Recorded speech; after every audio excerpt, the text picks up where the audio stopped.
30초. 그가 여권을 내밀자 심사관의 눈빛이 변했다. 다른 5명은 믿을 수 없다는 표정이었다. 6나라 청년들의 단순한 내기가 세계 질서의 새로운 현실을 드러낸 흥미진진한 사연. 바로 들어보겠습니다. 그 전에 잠깐, 시청 전 좋아요와 구독은 사연 소개에 큰 힘이 됩니다. 안녕하세요. 저는 토마스입니다. 저는 캐나다 출신으로 미국 보스턴 대학교에서 유학 중인 학생이에요. 지난 여름 저는 평생 잊지 못할 경험을 했습니다. 방학을 맞아 오랫동안 꿈꿔왔던 유럽 여행을 떠나서였지요. 서로 다른 국적을 가진 5명의 절친한 친구들과 함께였습니다. 우리 6명은 국제학생회 MT에서 처음 만났습니다. 처음엔 서로 말도 잘 통하지 않고 어색했지만 그날 밤 캠프파이어 앞에서 각자의 고향 이야기를 나누며 급속도로 가까워졌죠. 한국의 민준이 들려준 한강변 야경 이야기, 중국의 리웨이가 알려준 베이징 골목 음식 맛집들, 호주 제임스의 서핑 추억. 그렇게 우리는 서로 다른 문화의 벽을 허물었습니다. 1년 동안 함께 공부하고 주말마다 보스턴 곳곳을 탐험하며 우리는 국적도 다르고 언어도 다르지만 마음만은 하나로 뭉친 진짜 형제처럼 되었습니다. 미국인 마이클의 제안으로 방학 때 유럽 여행을 계획했고 모두가 휴대폰을 꺼내 부모님께 여행 허락을 받던 그 순간의 설렘이 아직도 생생합니다. 그날 스위스 취리히 공항에 도착했을 때 우리는 모두 흥분으로 가득 차 있었습니다. 야, 드디어 왔다. 유럽이다. 마이클이 웃으며 외쳤습니다. 진짜 공기부터 다르네.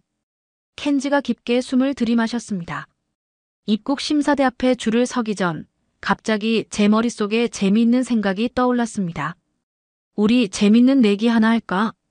여권 파워 챌린지. 누구 여권이 제일 빨리 심사 통과되나 시간 재보자. 진 사람들이 이긴 사람한테 저녁 사주기. 오, 괜찮은데? 제임스가 웃으며 동의했습니다. 모두가 흥미롭다며 손뼉을 쳤지만 민준만은 평소와 다른 자신감 있는 미소를 지었습니다. 이건 내가 이길 것 같은데? 민준이 이렇게 자신감을 보이는 것은 처음이었습니다. 평소엔 조용하고 겸손했거든요. 학교에서 최고 성적을 받아도 운이 좋았어라고만 말하던 친구였는데 말이죠. 뭐, 한국 여권이 캐나다 여권보다 빠를 거라고. 농담이지. 나는 웃으며 말했습니다. 그때는 캐나다 여권이 세계에서 가장 강력하다고 굳게 믿고 있었으니까요. 두고 보면 알겠지. 민주는 여전히 미소를 지은 채 말했습니다. 한국에 대해 제가 아는 것이라곤 고작 BTS와 삼성, 현대자동차 정도였습니다. 그저 기술은 뛰어나지만 큰 영향력은 없는 작은 아시아 국가로만 생각했던 거죠. 하지만 그날 제 무지함을 깨닫게 될 줄은 몰랐습니다. 자, 준비됐어? 하나, 둘, 셋, 가자. 우리는 모두 각자의 심사대로 향했습니다. 저는 당당하게 캐나다 여권을 내밀었습니다. 심사관은 제 여권을 꼼꼼히 살펴보더니 유학증명서와 재정증명서를 요구했고 미국 체류 상태와 스위스 방문 목적에 대해 여러 질문을 던졌습니다. 마이클도 예상외로 많은 질문을 받는 것 같았습니다. 리웨이는 아예 별도 창구로 안내되어 더 긴 시간이 걸릴 것 같았습니다. 그런데 갑자기 민준이 짐을 들고 심사대를 빠져나와 웃으며 다가왔습니다. 벌써? 말도 안 돼. 저는 놀라움을 감출 수 없었습니다. 민준은 자랑스럽게 이미 찍힌 입국 스탬프를 보여주었습니다. 어떻게 이렇게 빨리 통과할 수 있었을까요? 그때는 몰랐지만 이 작은 사건이 제 세계관을 완전히 바꿔놓을 큰 변화의 시작이었습니다. 민준의 빠른 입국 심사 통과에 저희 모두 입이 벌어졌습니다. 특히 저는 캐나다 여권의 위상에 대한 확신이 순식간에 무너지는 것을 느꼈습니다. 나머지 친구들도 하나둘 심사를 마치고 모였습니다. 예상대로 리웨이가 가장 오래 걸렸습니다. 중국 여권에 대한 확인 절차가 복잡했던 모양입니다. 저희는 공항 카페에 모여 앉았습니다. 이 단순한 내기가 생각보다 흥미로운 대화로 이어졌습니다.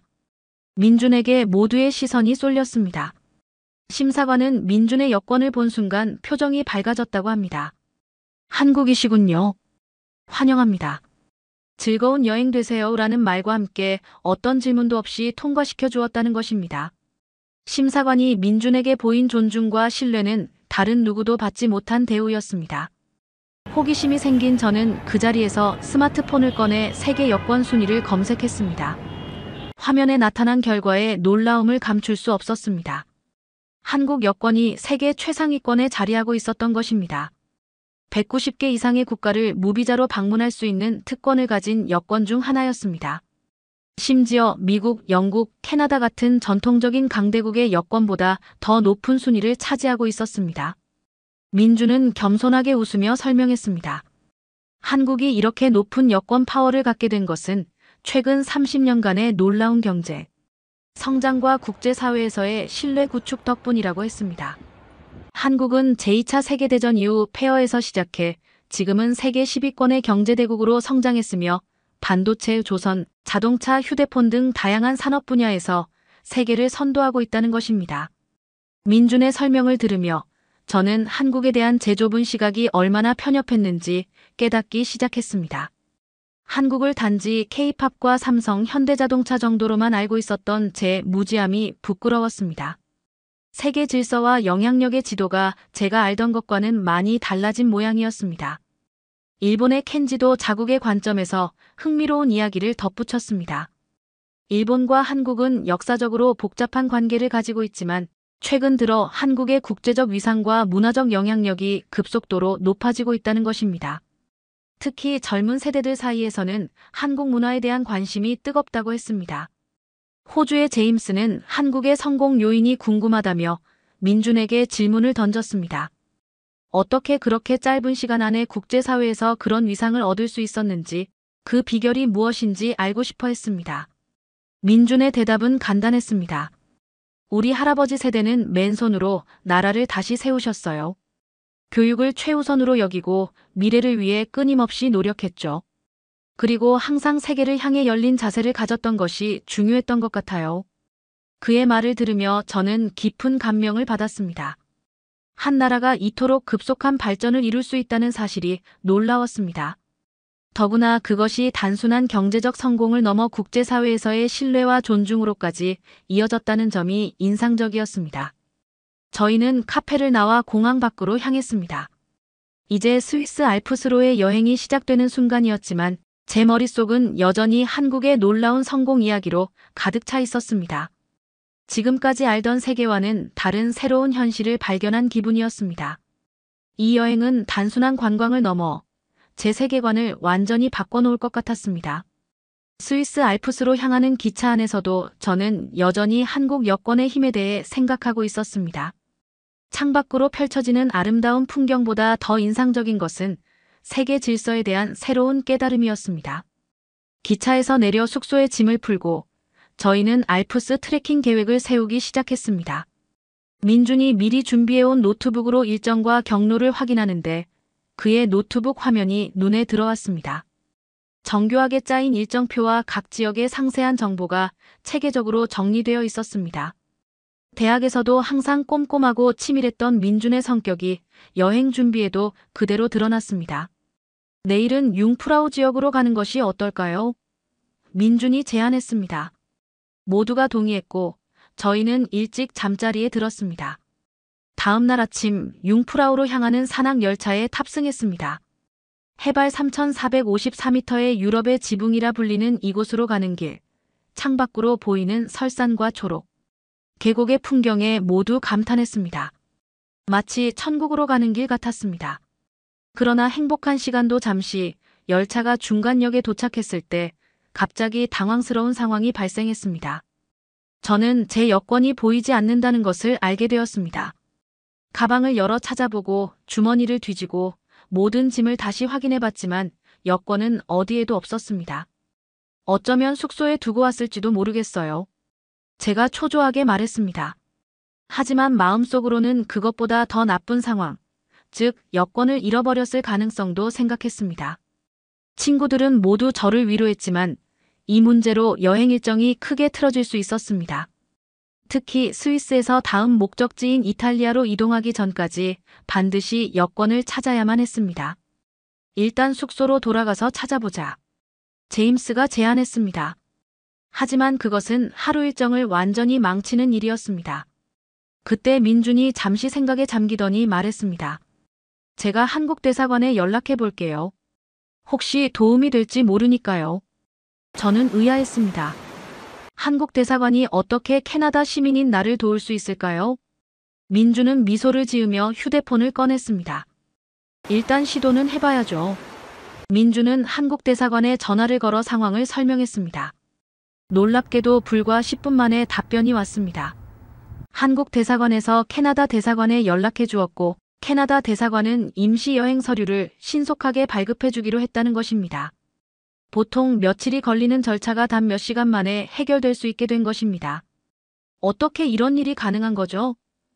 제가 놀라움을 감추지 못하고 물었습니다. 민준은 설명했습니다. 한국과 캐나다는 좋은 관계를 유지하고 있어요. 그리고 한국 대사관은 해외에서 어려움에 처한 사람들을 돕는데 적극적이에요. 한국 국민이 아니더라도요.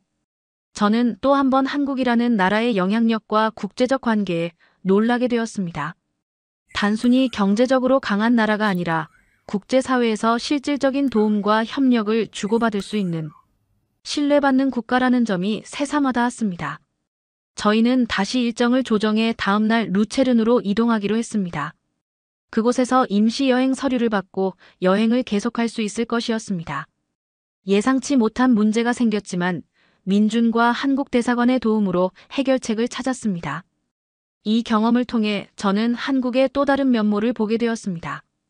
세계 무대에서의 영향력은 단순히 경제력이나 기술력만이 아니라 국제관계에서의 신뢰와 협력에서도 나온다는 것을 깨달았습니다. 한국은 이미 그런 위치에 서 있었고 제가 그동안 얼마나 좁은 시야로 세계를 바라보고 있었는지 다시 한번 반성하게 되었습니다. 루체르는 눈부신 아름다움을 자랑하는 도시였습니다. 호수 위로 비치는 햇살과 멀리 보이는 산맥의 장관은 우리의 여행 피로를 단숨에 씻어주었습니다. 하지만 저에게는 여전히 여권 문제가 남아 있었습니다. 민준의 제안대로 저희는 먼저 캐나다 대사관을 방문했습니다. 예약 없이 방문했음에도 불구하고 한국 대사관에 연락을 받은 캐나다 대사관은 저를 즉시 맞아주었습니다. 담당자는 친절하게 상황을 듣고 필요한 서류를 준비해 주었습니다. 한국 대사관에서 연락을 받아 기다리고 있었습니다. 정말 운이 좋으셨네요. 담당자가 말했습니다. 서류 작성과 간단한 인터뷰 후 단 2시간 만에 임시 여행 증명서가 발급되었습니다. 보통 이런 과정이 며칠씩 걸린다는 것을 생각하면 놀라운 속도였습니다. 저는 다시 한번 한국의 국제적 영향력을 실감할 수 있었습니다. 대사관을 나와 호숫가를 거닐며 저는 민준에게 진심 어린 감사의 말을 전했습니다. 그의 도움이 없었다면 여행은 완전히 망가졌을 것입니다. 민준은 겸손하게 자신이 한 일은 별것 아니라며 손을 저었습니다. 그러면서 그는 한국에 대한 자세한 이야기를 들려주었습니다. 그의 할아버지 세대가 전쟁의 폐허 속에서 어떻게 나라를 다시 세웠는지, 부모님 세대는 어떻게 산업화와 민주화를 동시에 이루어냈는지, 그리고 자신의 세대는 이제 세계 무대에서 한국의 존재감을 높이기 위해 어떤 노력을 하고 있는지에 대해 말입니다. 특히 인상적이었던 것은 한국의 교육열과 혁신에 대한 강한 의지였습니다. 자원이 거의 없는 작은 나라가 인적 자원에 집중적으로 투자하여 세계적인 기술 강국으로 성장한 이야기는 마치 현대판 동화 같았습니다. 한국은 늘 위기를 기회로 바꾸려고 노력했어요. 민준의 말에 깊은 의미가 담겨 있었습니다. 루체른에서의 시간은 여행 일정의 조정으로 짧아졌지만 그만큼 알차게 보냈습니다. 카펠교를 거닐고 빙하 정원을 구경하며 루체른 호수의 아름다움을 만끽했습니다. 저희 6명은 호수를 배경으로 기념사진을 찍으며 즐거운 시간을 보냈습니다. 저녁이 되자 저희는 스위스 전통 음식을 맛볼 수 있는 레스토랑을 찾았습니다. 치즈 퐁듀와 웨스티를 먹으며 대화는 자연스럽게 각국의 문화와 현재 세계 정세로 흘러갔습니다. 리웨이는 중국의 급속한 경제 성장에 대해, 켄지는 일본의 문화 산업에 대해, 제임스는 호주의 자연환경 보존 노력에 대해 이야기했습니다. 흥미로웠던 점은 다들 자국의 이야기를 할 때도 한국의 발전 사례를 언급한다는 것이었습니다. 일본의 켄지조차 한국의 문화 산업이 어떻게 단기간에 세계적 영향력을 갖게 되었는지 분석하며 배울 점이 많다고 인정했습니다. 민준의 설명을 들으며 저는 세계 질서에 대한 제 인식이 얼마나 시대에 뒤떨어져 있었는지 깨달았습니다. 저에게 세계 강대국이란 여전히 미국, 영국, 프랑스, 독일 같은 서방 국가들과 러시아, 중국 정도였습니다. 하지만 21세기의 세계는 더 이상 그렇게 단순하지 않았습니다. 한국과 같은 신흥 강국들이 특정 분야에서 세계를 선도하고 있었으며 국제관계의 역학구도도 크게 변화하고 있었습니다. 그날 밤 호텔방에 누워 창밖의 별을 바라보며 저는 많은 생각에 잠겼습니다. 한국이라는 나라에 대한 호기심이 점점 커져갔습니다. 어떻게 그렇게 짧은 시간 안에 국제사회에서 그런 위상을 얻을 수 있었는지 그 비결이 정말 궁금했습니다. 이 여행이 끝나고 보스턴으로 돌아가면 한국에 대해 더 자세히 공부해봐야겠다고 마음먹었습니다. 다음 날 저희는 이탈리아로 향하는 기차에 올랐습니다. 새로운 나라, 새로운 문화를 경험하게 될 기대로 가슴이 뛰었지만 이제 저의 마음속에는 한국이라는 나라가 특별한 위치를 차지하기 시작했습니다. 스위스와 이탈리아를 잇는 알프스 산맥을 가로지르는 기차 여행은 그 자체로 장관이었습니다. 창밖으로 웅장한 산봉우리와 푸른 초원이 펼쳐졌습니다.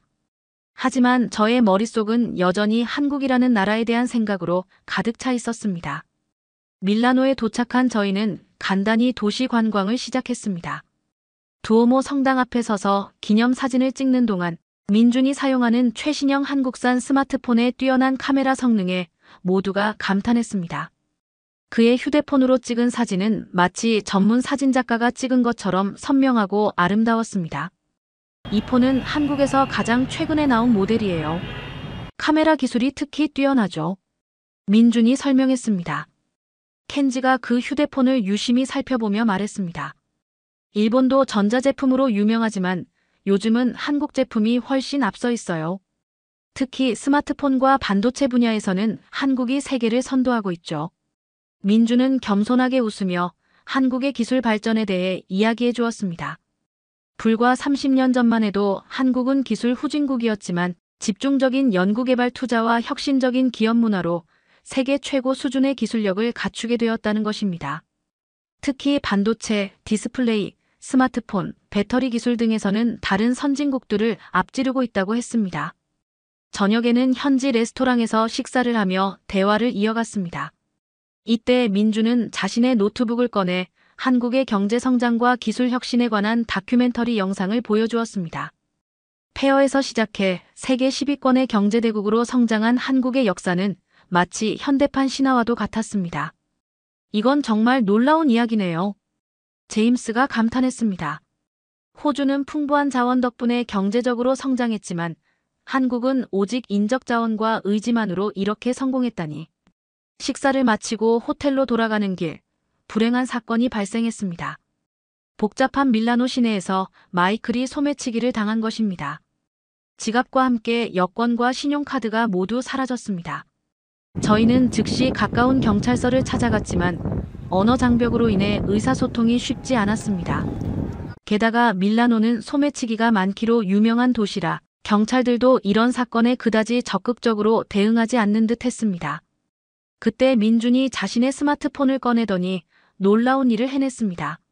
그의 휴대폰에는 실시간 번역 기능이 있었고 저희의 말을 이탈리아어로 정확하게 변환해 주었습니다. 경찰들과의 소통이 갑자기 원활해졌고 신고서도 신속하게 작성할 수 있었습니다. 이것도 한국 기술입니다. 인공지능 기반 실시간 번역 시스템이죠. 민준이 자랑스럽게 설명했습니다. 한국은 언어 장벽을 허무는 기술 개발에도 많은 투자를 하고 있어요. 경찰서에서 나온 후 저희는 마이클의 상황을 해결하기 위해 미국 영사관에 연락했습니다. 다행히 임시 여행 서류 발급 절차는 생각보다 순조롭게 진행되었습니다. 그동안 민주는 자신의 비상금 일부를 마이클에게 빌려주며 친구를 돕는 따뜻한 마음을 보여주었습니다. 호텔로 돌아오는 길에 저는 민준에게 한국인들의 따뜻한 정과 배려에 대해 물었습니다. 그는 한국의 정문화에 대해 설명해 주었습니다. 어려움에 처한 사람을 돕는 것을 당연하게 여기는 마음, 공동체 의식이 강한 한국 사회의 특성이 해외에 나온 한국인들에게도 그대로 이어진다는 것이었습니다. 그날 밤 호텔 라운지에 모여 앉아 저희는 한국에 대한 이야기를 더 깊이 나누었습니다. 민준이 보여준 통계 자료에 따르면 한국은 이제 세계 문화 콘텐츠 수출에서도 상위권을 차지하고 있었습니다. K-팝, K-드라마, K-영화는 물론이고 한국 음식, 한국어 학습 열풍까지 전 세계를 강타하고 있었습니다.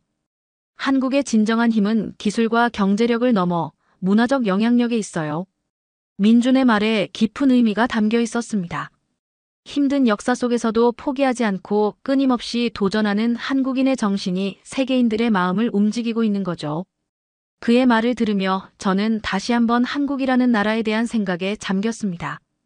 작은 나라지만 세계를 변화시키는 힘, 위기를 기회로 바꾸는 지혜, 그리고 미래를 향한 끊임없는 도전 정신이 한국의 진정한 위대함이라는 생각이 들었습니다. 이탈리아 여행의 다음 목적지는 물의 도시 베니스였습니다.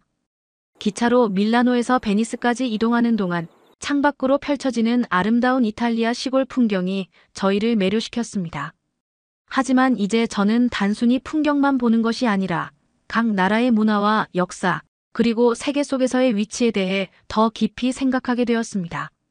베니스 산타루치아 역에 도착한 저희는 호텔에 짐을 풀고 저희는 산 마르코 광장으로 향했습니다. 놀랍게도 광장에는 한국 관광객들이 상당히 많았습니다. 단체 관광객부터 개별 여행자까지 다양한 한국인들이 베니스의 아름다움을 즐기고 있었습니다. 더 놀라운 것은 현지 상점들이 한국어 안내문을 붙여놓고 일부 직원들은 간단한 한국어 인사말도 할 줄 안다는 점이었습니다. 민준의 설명에 따르면 한국은 이제 세계 관광시장에서 가장 중요한 소비자 중 하나가 되었다고 합니다. 경제력 향상과 함께 해외여행을 즐기는 한국인이 크게 증가했고 이들의 구매력이 전 세계 관광지에 영향을 미치고 있다는 것이었습니다. 산 마르코 성당을 구경한 후 저희는 작은 현지 레스토랑에 들어갔습니다. 놀랍게도 메뉴판에 김치 리소토라는 독특한 메뉴가 있었습니다. 이탈리아 전통 요리와 한국의 김치가 만난 퓨전 요리였습니다. 호기심에 주문해보니 그 맛이 정말 훌륭했습니다. 레스토랑 주인은 한국 요리사와 협업하여 이 메뉴를 개발했다고 했습니다. 한국 음식의 세계적 인기에 발맞춰 전통 이탈리아 요리의 한국적 요소를 가미한 것이라고 합니다. 이 레스토랑 외에도 베니스 곳곳에서 한국 영향을 받은 퓨전 요리를 선보이는 식당들이 늘어나고 있다고 했습니다. 식사 후 저희는 리알토 다리 근처의 작은 광장에서 놀라운 광경을 목격했습니다. 한국의 K-팝 음악에 맞춰 춤을 추는 이탈리아 젊은이들이 모여 있었던 것입니다. 그들은 한국 아이돌 그룹의 안무를 완벽하게 따라하고 있었고 주변에는 구경하는 관광객들로 북적였습니다. 호기심에 다가가 물어보니 그들은 베니스 지역 K-팝 동호회 회원들이라고 했습니다. 매주 이곳에 모여 한국 대중음악을 즐기고 춤을 연습한다고 합니다. 그중 한 젊은이는 한국어를 독학으로 공부하고 있으며 언젠가 한국을 방문하는 것이 꿈이라고 말했습니다. 이 모든 광경을 보며 저는 한국 문화의 세계적 영향력에 대해 다시 한번 놀라움을 금치 못했습니다. 베니스라는 유서 깊은 문화 도시에서도 한국의 흔적을 쉽게 찾을 수 있다는 사실이 신기했습니다. 저녁에 운하변 카페에 앉아 저희는 문화의 힘에 대해 이야기를 나누었습니다. 민주는 한국 정부가 문화산업에 어떻게 전략적으로 투자해왔는지, 그리고 그것이 어떻게 한국의 국제적 위상을 높이는 소프트 파워로 작용하고 있는지 설명해 주었습니다. 한국은 이제 단순한 제품 수출국을 넘어 문화와 라이프 스타일을 수출하는 나라가 되었다는 것입니다. 한국의 대중문화, 음식, 패션, 미용법, 심지어 교육 방식까지 세계인들의 관심을 받고 있었습니다. 그날 밤 호텔방에서 창밖으로 베니스의 밤 풍경을 바라보며 저는 깊은 생각에 잠겼습니다. 세계화 시대의 한 나라의 영향력은 더 이상 영토의 크기나 군사력으로만 측정되지 않는다는 사실을 실감했습니다. 한국처럼 문화적 매력과 기술적 혁신으로 세계인들의 마음을 사로잡는 것이 진정한 강대국의 모습이 아닐까 하는 생각이 들었습니다. 다음 날 아침, 저희는 베니스의 작은 골목길을 탐험하며 하루를 시작했습니다. 곳곳에서 만나는 문화의 혼합과 교류 속에서 저는 한국이 세계에 기여하는 새로운 가치와 가능성에 대해 계속해서 생각하게 되었습니다. 베니스에서의 아름다운 시간을 뒤로하고 저희는 이탈리아의 수도 로마로 향했습니다. 고속열차는 이탈리아의 풍요로운 시골 풍경을 가로질러 달렸습니다. 창밖으로 올리브 농장과 포도밭이 펼쳐졌지만 제 머릿속은 여전히 한국의 세계적 영향력에 대한 생각으로 가득 차 있었습니다. 콜로세움을 방문했을 때 저희는 의외의 광경을 목격했습니다.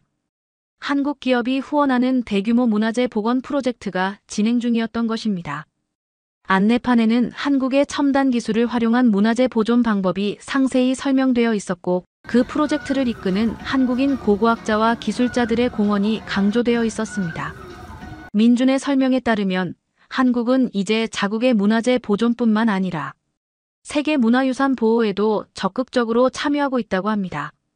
디지털 기술을 활용한 문화재 복원 및 보존 기술은 한국이 세계를 선도하는 분야 중 하나가 되었다는 것이었습니다. 바티칸 박물관을 방문했을 때도 비슷한 경험을 했습니다. 시스티나 예배당의 미켈란젤로 천장화를 보존하는 최첨단 온습도 조절 시스템이 한국 기업의 기술로 만들어졌다는 설명을 들었습니다. 세계 최고의 문화재를 보호하는데 한국의 기술이 사용되고 있다는 사실이 놀라웠습니다. 저녁에는 트레비 분수 근처의 레스토랑에서 식사를 했습니다. 이 유명한 관광지 주변은 전 세계 관광객들로 북적였습니다. 그 중에서도 한국 관광객들의 존재감이 두드러졌습니다. 주변 상점들에는 한국어 안내문이 붙어 있었고 한국 관광객을 위한 특별 메뉴를 제공하는 식당들도 많았습니다. 놀랍게도 저희가 방문한 레스토랑의 주방장은 한국에서 요리를 공부한 이탈리아인이었습니다. 그는 한국의 발효 기술에 매료되어 전통 이탈리아 요리에 한국식 발효 방식을 접목한 새로운 요리를 개발하고 있다고 했습니다. 그가 특별히 준비해준 된장을 활용한 파스타는 정말 독특하면서도 맛있었습니다. 식사를 마친 후 저희는 로마의 밤거리를 산책했습니다. 스페인 광장의 계단에 앉아 밤하늘을 바라보며 저는 이번 여행에서 배운 것들을 되새겨보았습니다. 특히 한국이라는 나라가 어떻게 짧은 시간 안에 세계 무대에서 두각을 나타내게 되었는지 그 과정과 비결이 궁금했습니다. 민주는 한국의 성공 비결을 한마디로 정의하기는 어렵지만 몇 가지 핵심 요소가 있다고 말했습니다. 교육에 대한 강한 투자, 위기를 기회로 바꾸는 탁월한 적응력, 끊임없는 혁신 정신, 그리고 공동체의 화합과 협력을 중시하는 문화가 그것입니다. 무엇보다 인상적이었던 것은 한국인들의 한과 정의 정신이었습니다. 어려움과 역경을 극복하려는 강인한 의지와 서로를 배려하고 돕는 따뜻한 마음이 한국 사회의 근간을 이루고 있다는 설명이었습니다. 그날 밤 호텔로 돌아와 저는 중대한 결심을 했습니다. 지금까지 세계를 너무 편협한 시각으로 바라보고 있었다는 반성과 함께 앞으로는 더 열린 마음으로 다양한 문화와 국가의 가치를 배우고 인정해야겠다는 결심이었습니다. 특히 한국과 같은 역동적인 나라들이 세계에 기여하는 바를 더 깊이 이해하고 싶었습니다. 침대에 누워 내일의 일정을 생각하며 저는 이번 여행이 단순한 관광을 넘어 제 인생의 중요한 전환점이 될 것이라는 확신이 들었습니다. 한국 여권의 힘을 확인한 우연한 내기에서 시작된 이 여정은 이제 저의 세계관을 완전히 바꿔놓고 있었습니다. 로마에서의 마지막 날, 저희는 판테온과 나보나 광장을 방문하며 이탈리아 여행의 대미를 장식했습니다. 2주간의 유럽 여행을 마무리하고 미국으로 돌아갈 시간이 다가오자 저는 이번 여행이 단순한 관광이 아닌 인생의 전환점이 되었음을 실감했습니다. 로마 피우미치노 공항에 도착하여 각자의 귀국 비행편을 확인하는 동안 다시 한번 여권 파워가 작용하는 상황을 목격했습니다. 출국 심사대에서 민준의 한국 여권은 특별한 대우를 받았습니다. 심사관은 한국 여권을 보자마자 친절한 미소와 함께 신속하게 도장을 찍어주었고 심지어 한국어로 안녕히 가세요라고 인사를 건넸습니다. 비행기를 기다리며 공항 라운지에 모인 저희는 이번 여행의 소감을 나누었습니다. 단순한 여권 파워 챌린지로 시작된 여행이 각자에게 깊은 인상과 교훈을 남겼다는데 모두 동의했습니다. 미국인 마이클은 소매치기를 당해 여권을 잃어버렸던 경험이 오히려 한국 문화와 기술력을 깊이 이해하는 계기가 되었다고 말했습니다. 중국의 리웨이는 한국의 문화 콘텐츠 전략에 감명받아 귀국 후 관련 분야를 연구하고 싶다고 했습니다. 호주의 제임스와 일본의 켄지도 각자의 방식으로 한국에서 배울 점이 많다는데 공감했습니다. 보스턴으로 돌아가는 비행기 안에서 저는 창밖의 구름을 바라보며 깊은 생각에 잠겼습니다. 미국으로 돌아가면 전공 과목에 한국 관련 수업을 추가해야겠다는 결심이 섰습니다. 더 나아가 졸업 후에는 한국에서 1년 정도 교환 교수 프로그램에 참여하고 싶다는 꿈도 생겼습니다. 무엇보다 인상적이었던 것은 한국이 어떻게 짧은 기간 내에 전쟁의 폐허에서 세계를 선도하는 국가로 성장했는지에 대한 이야기였습니다. 국토는 작지만 세계에 미치는 영향력은 결코 작지 않은 나라, 한국의 발전 모델은 많은 개발도상국들에게 희망의 메시지가 되고 있다는 사실도 깨달았습니다. 보스턴 로건 국제공항에 도착했을 때 저희는 서로 작별 인사를 나누었습니다. 각자 다른 기숙사와 아파트로 돌아가야 했지만 여전히 매주 만나 한국 음식을 먹고 한국 드라마를 함께 보기로 약속했습니다. 특히 민준이 추천한 한국 역사 드라마를 통해 한국의 역사와 문화를 더 깊이 이해하고 싶었습니다. 캠퍼스로 돌아온 후 저는 즉시 행동에 옮겼습니다. 한국학 관련 수업을 신청하고 한국어 학습 앱을 다운로드 받았습니다. 도서관에서는 한국의 경제 발전과 문화 산업에 관한 책들을 빌려 읽기 시작했습니다. 놀랍게도 캠퍼스 내에서도 한국의 존재감은 상당했습니다. 학생 식당에서는 비빔밥과 불고기 같은 한국 음식이 인기 메뉴였고 동아리 활동에는 K-팝 댄스 클럽과 한국어 학습 모임이 활발히 운영되고 있었습니다. 이전에는 미처 눈여겨보지 않았던 한국의 흔적들이 이제는 뚜렷하게 보이기 시작했습니다.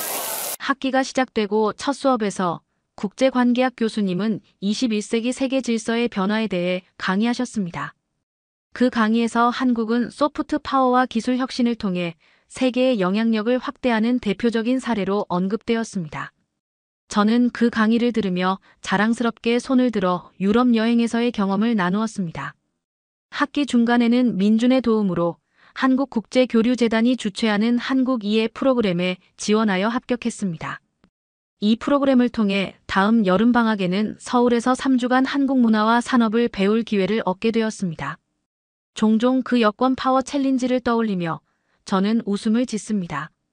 단순한 호기심에서 시작된 작은 내기가 제 인생의 방향을 바꾸는 계기가 될 줄은 꿈에도 몰랐습니다.